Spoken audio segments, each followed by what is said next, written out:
የትግራይ ህዝብ ተጨቆነ ከዚህ ጭቆና መውጣት አለበት አለ እኔም ያን ይሉ ከነበሩት ወጣቶች አንዱ ነበርኩኝ በረሃ ገባን እኔን ጀነራል አበበን አቶ ገብሩን መንገድ ላይ ወርውሮ የምንበላውና የምንጠጣው እንድናጣ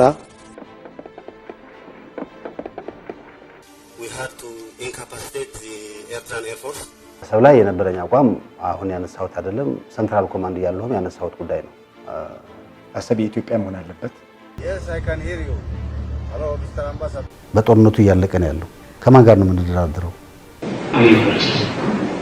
በፈረስ ነገር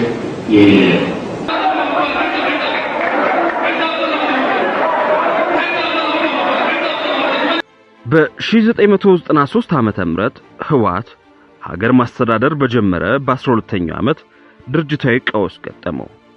የቀውሱ ምክንያት ደግሞ ከኤርትራ ጋር የነበረው ጦርነት ነበር። በጦርነቱ ወቅት አስመራን ለመያዝ ወደፊት እየገፋ የነበረው የኢትዮጵያ ጦር በአሜሪካ ማስጠንቀቂያ በመለስ ትዕዛዝ ወደ አስመራ የሚያደርገውን ግስጋሴ እንዲያቆም ተደረገ። ታዲያ ይህ ውሳኔ ለህወሓት መሰንጠቅ ምክንያት ሆነ። ከጦርነት ፍጻሜ በኋላ የኢትዮጵያ ጦር አስመራን መያዝ ነበረበት አልነበረበትም በሚል ልዩነት ድርጅቱ ለሁለት ተከፈለ። በዚህ ወቅት አጣብቂኝ ውስጥ የገባው መለስ ዜናዊ ቦናፓርቲዝም የሚል የመጫወቻ ካርድ መዘዘ። ትውልድ ከፈረሰ ማንም ሰው ከፍርሶ አይፈልግም።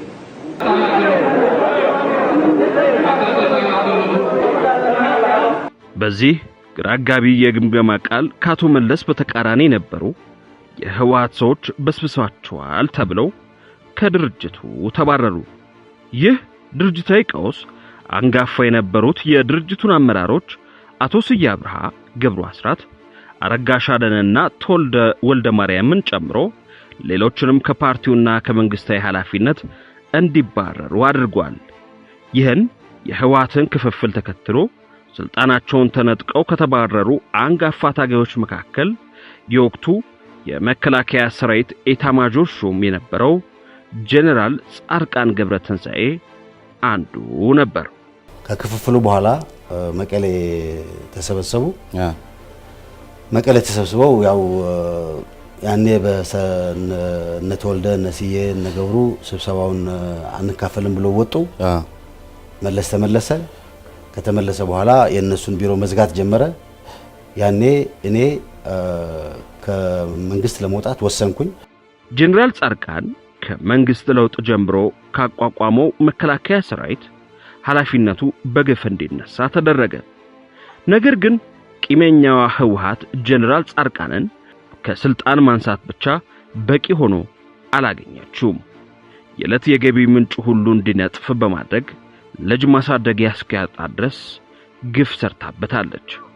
በወቅቱ ስለነበረበት ሁኔታ ጀነራል ጻድቃን ለአዲስ አድማስ በሰጠው ቃለ መጠይቅ ያ ሁሉ አጃቢና ኮብራዎች የነበሩኝ ሰውዬ ልጄን ከትምህርት ቤት ላወጣ ሴንት ጆሴፍ ትምህርት ቤት ለመጀመሪያ ጊዜ በታክሲ ሄድኩ። ልጄን አወጣሁትና ታክሲ ሲጠብቅ ወረፋው አደነጋገረኝ። ሕፃኑ ልጄም ፀሐይ ሲመታውና ግፊያ ሲያስደነግጠው አባዬ ምን በድለን ነው ህወሓት የምትቀጣን አለኝ። ይህ አባባል ልቤን ያደማ እስከ ዘላለም ቅስሜን የሰበረ መጥፎ ትዝታዬ ነው ሲል ነበር የደረሰበትን በደል የተናገረው። እነ አቶ ተወልደን ነስዬን እኔን ጀነራል አበበን አቶ ገብሩን መንገድ ላይ ወርውሮ የምንበላውና የምንጠጣው እንድናጣ ልጆቻችንን እንድናሳድግበት ነገር እንድናጣ የተደረገበት መንገድ ለሌላው በጣም ክሊር የሆነ ሜሴጅ ነው ያስተላለፈው። ጠባያችሁን አሳምሮ የሚል ሜሴጅ ስብዕናን መጉዳት ነው። አዎ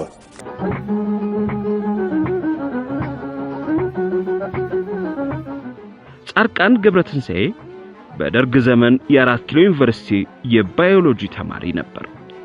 የወቅቱ የደደቢት የትግል መንፈስ ስቧቸው ትምህርታቸውን አቋርጠው በረሃ የወረዱ የትግል ተማሪዎችን ተከትሎ ትግሉን ተቀላቀለ።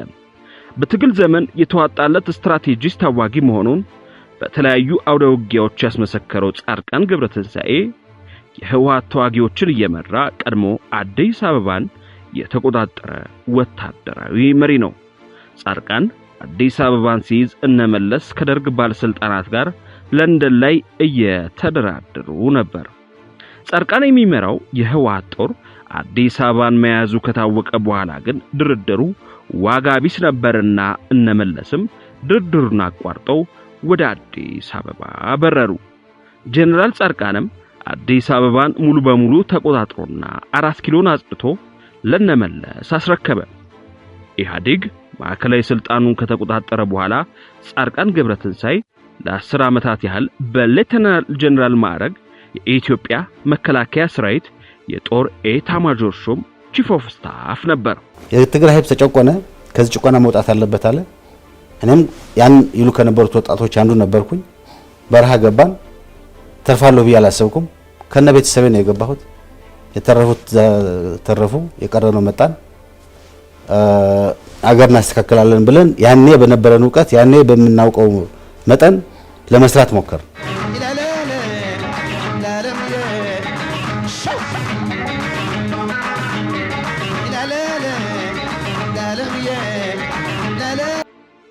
በ1992 ዓመተ ምህረት በተካሄደው የኢትዮ ኤርትራ ጦርነት የኢትዮጵያ ጦር ማሸነፉን ተከትሎ የወቅቱ የጦር አዛዥ የነበረው ጀነራል ጻድቃን አስመራን መያዝ፣ አሰብ ወደብን ማስመለስ አለብን የሚል አቋም ነበረው።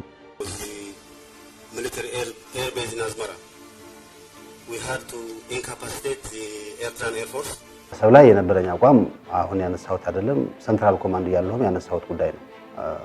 አሰብ የኢትዮጵያ መሆን አለበት። ኢትዮጵያ የቀይ ባህር ኃይል የምትሆንበት ሁኔታ ፕሪፈራብሊ በሰላማዊ መንገድ በስምምነት በሰላም መምጣት አለበት። አሁንም በዚያ አቋሙ ምክንያት ከመለስ ጋር ግጭት ውስጥ በመግባቱ ኃላፊነቱ እንዲነሳ ተደረገ። ብርና ጥቅም ተነፈገው። በደህንነቱ ኃላፊ ክንፍ አስተባባሪነት የህወሓት ሰው በሙሉ ራቀው። ያ የውጊያ መሐንዲስ ህወሓትን እጇን ይዞ አዲስ አበባ ያስገባት ስትራቴጂስት በአንድ ጊዜ ልጅ የሚያሳደግበትም የሚበላው ማጥቶ በከፋ ችግር ውስጥ ወደቀ። ቀደም ብሎ ከደብረጽዮን በፊት የነበረው መሪ እኔን ለምሳሌ እንደግለሰብ ጠላት ነው ብሎ በፓብሊክ ቴሌቪዥን ወጥቶ ቅስቀሳ ሲያደርግ የነበረ ነው። የተለየ አቋም ይዘው ሲያራምዱ የነበሩትን ሰዎች ግማሾቹን በማሰር ግማሾቹን በማባረር በኢኮኖሚ አቅማቸው በጣም እንዲዳከሙ ወደ መንገድ እንዲወጡ በማድረግ ነው የተፈታውና በፓርቲው ውስጥ ፍርሃት እንደ ትልቅ የፖሊሲ ዌፐን ተጠቀመበት ፓርቲው። በሂደት ግን ጀነራል ጻድቃን አገገመ። ከኢታር ማጆር ሹምነት ቢባረርም ዩኤን በደቡብ ሱዳን የሰላም አስከባሪ ኃይል ኃላፊ አድርጎ በከፍተኛ ደሞዝ ቀጠረው። የደቡብ ሱዳን መንግስት ሲመሰረትም የጦር አማካሪያቸው ሆኖ ሰርቷል። በደቡብ ሱዳን ቆይታው ከፍተኛ ሀብት ያካበተው ጀነራል ጻድቃን አዲስ አበባ እንደተመለሰ አንበሳ ባንክና ራያ ቢራን በማቋቋም ፊቱን ወደ ኢንቨስትመንት አዞረ። ቦሌ መድኃኔዓለም 2 ህንጻ ገነባ። ለዓመታትም ከህወሓት ጋር ሳይጎራበጥ ድምጹን አጥፍቶ ከፍተኛ ሀብት መፍጠር ቻለ። ከዓመታት በኋላ የጀነራል ጻድቃን ድምጽ መሰማት የጀመረው ያቶ መለስን ህልፈት ተከትሎ ኢህአዴግ በከፍተኛ ቀውስ በሚታመስበት ወቅት ነበር። በኢህአዴግ የሚጨክን አንጀት የሌለው ጻድቃን ድርጅቱ በህዝባዊ እምቢተኝነት ፈተና ውስጥ በገባበት ወቅት ለድርጅቱ ሁሉና ይበጃል ያላቸውን ሐሳቦች በጽሑፍ መልክ ያጋራም ነበር። ነገር ግን የጻድቃን ምክር ኢህአዴግን ከመፍረስ አልታደገውም። ኢህአዴግ ያደረጋቸውን አስተዋጽኦዎች ለማንሳት ነው የነበረው። ማለት ኢህአዴግ ያደረገውን ጥሩ ነገር በተለይ በኢኮኖሚና በማህበራዊ ጉዳይ መገለጹ እኔ አልቃወምም፣ ማለት ትክክለኛም ስለሆነ ስለተሰራ። አሁን ግን ለሀገራችን የሚጠቅመው ይሄን ሰርተናልና አትንኩን ሳይሆን የሚሆነው ይሄን ሰርተናል፣ ይሄ ደግሞ ጎድሏል፣ ይሄን ጎደለውን ደግሞ እንፍታው ነው እኔ ኤክስፔክት ማድረገው እንዲሆን የምፈልገው። የዶክተር አብይ ወደ ስልጣን መምጣቱን ተከትሎ የጀነራል ጻድቃን ህይወት ያልተጠበቀ አቅጣጫ ውስጥ ገብቷል። ለመከላከያ ሰራዊት አመራርነት ሲጠበቅ ተንቤን በረሃ ተገኝቷል። ጦርነቱ ለይቶለት ከመቀስቀሱ በፊት ጀነራል ጻድቃን ማከላዊ መንግስቱንና ህዋትን ለማቀራረብ ጥረት ማድረጉን ይገለጻል። ነገር ግን በገንዘብና በጉልበት የማይንበረከክ ኃይል የለም በሚል ጠቅላይ ሚኒስትር አብይ አህመድ ሽምግልናውን ሳይቀበለው እንደቀረ በተደጋጋሚ ሲናገር ተደምጧል። ጠቅላይ ሚኒስትሩ ጋር 3 ጊዜ ተገናኝተናል። በ3ቱም ጊዜ ከትግራይ ህዝብ ጋር ችግር እየተፈጠረ የሄደ መሆኑን አይ ስለነበር የኛውን ችግር መፍታት አለብኝም የሚል አስተሳሰብ ነበረኝ። በመጨረሻም ነገር እየከፋ ሲሄድና የተዘጋጀ መስሎ ሲታየው በግልጽ በገንዘብና በኃይል የማይፈታ ችግር የለም፣ የትግራይም ህዝብ ከሌላው ህዝብ የተለየ አይደለም፣ በገንዘብና በኃይል ይንበረከካል የሚል መልስ ነው የሰጠኝ። የአብይ በህዋት ላይ ማምረርና የቀድሞ ባላንጣው ኢሳያስ አፈወርቂ አዲስ አበባ መመላለስ እረፍት የነሳው ጀነራል ጻድቃን አዲስ አበባ ለቆ መቀሌ ገባ። በትግራይ ቆይታው በሰሜን እዝ ላይ መብረቃዊ ያሉትን ጥቃት በማዘጋጀት በኩል ጀነራል ጻድቃን ትልቅ ሚና እንደነበረው ይታመናል። ለ2 ዓመታት ከማዕከላዊ መንግስቱ ጋር በተደረገው ጦርነት ጀነራል ጻድቃን ከጀነራል ታደሰ ወረደ ጋር በመሆን የትግራይ ኃይሎች ሲመራ ቆይቷል። ሀብቱን በትኖ ምቾትን ጥሎ ከተንቤን በረሃ እስከ ሰሜን ሸዋ ድረስ ዋነኛ አዋጊ ነበር። ጀነራል ጻድቃን በህወሓት ተደጋጋሚ በደል ቢደርስበትም ለትግራይ ህዝብ ህልውናና ለአማራ ፖለቲካ ያለው ጥላቻ ግን አይለወጥም ይባላል። Yes, I can hear you. Hello, Mr. Ambassador. ጀነራል ጻድቃን ህወሓትን ከተንቤን ሽሽት አውጥቶ እስከ ሸዋሮቢት ድረስ ቢገሰግስም የሚመካበት የቆረጣ ውጊያ ከሽንፈት አልታደገውም። ሰሜን ሸዋ ላይ ቆሞ አንደራደርም ያለው ጀነራሉ የኋላ ኋላ እስከ ፕሪቶሪያ ድረስ ሄዶ ለመደራደር ተገደደ። ከእንግዲህ በኋላ የድርድር ጉዳይ የሚባል ነገር ሲነሳል ወይ የሚል ጥያቄ ነው እኔ መልሰው። ጦርነቱ ያለቀ ነው፣ በጦርነቱ ያለቀ ነው ያለው። ከማን ጋር ነው የምንደራደረው? ከሽንፈቱ በኋላ ቢቢሲ ላይ በሰጠው ቃለ መጠይቅ ለሽንፈታችን የፖለቲካው ክንፍ ነው ኃላፊነት ሊወስድ የሚገባው የሚል አነጋጋሪ ቃለ መጠይቅ ሰጠ። ለሽንፈቱ ህወሓትን ተጠያቂ ያደረጋት። በዚህ ቃለ መጠይቅ ተዳፍሮ የነበረው የህወሓትና የጀነራል ጻድቃን ቁርሾ ዳግም ማቆጥቆጥ ጀመረ። ከፕሪቶሪያው ስምምነት በኋላ ደግሞ ይኸው በጀነራል ጻድቃንና በህወሓት መካከል ያለው የውስጥ ጥቂም ገሃድ መውጣት ጀመረ። ህወሓት ተደራደሩ ብላ ፕሪቶሪያ አሳፍራ የላከቻቸውን ጌታቸው ረዳና ጀነራል ጻድቃንን በካሪነት ፈረጀች። በስምምነቱ ማግስት የህወሓት ፖለቲካ ቢሮ ጌታቸው ረዳና ጀነራል ጻድቃን ከኔውቅና ውጭ የክልሉን መንግስት ለማፍረስ ተስማምተው መጡ ብላ በካሪነት ከሰሰች። የፕሪቶሪያ ውል ፈርሶ ሁለቱ በሀገር ክህደት እንዲታሰሩ ለማዕከላዊ ኮሚቴ ሞሽን እስከማቅረብ ደርሰው ነበር።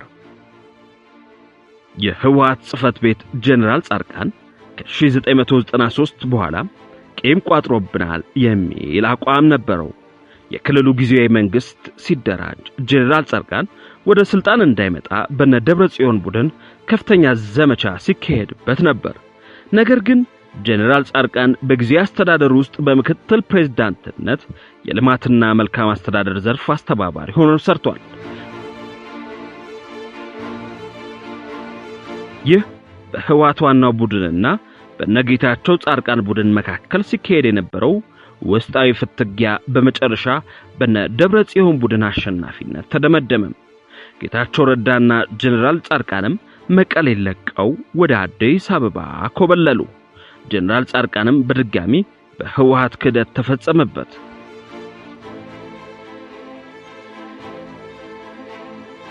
ዛሬ ጀነራሉ በመቀሌ ፖለቲካ እንደ ካዲ የሚቆጠር ግለሰብ ነው።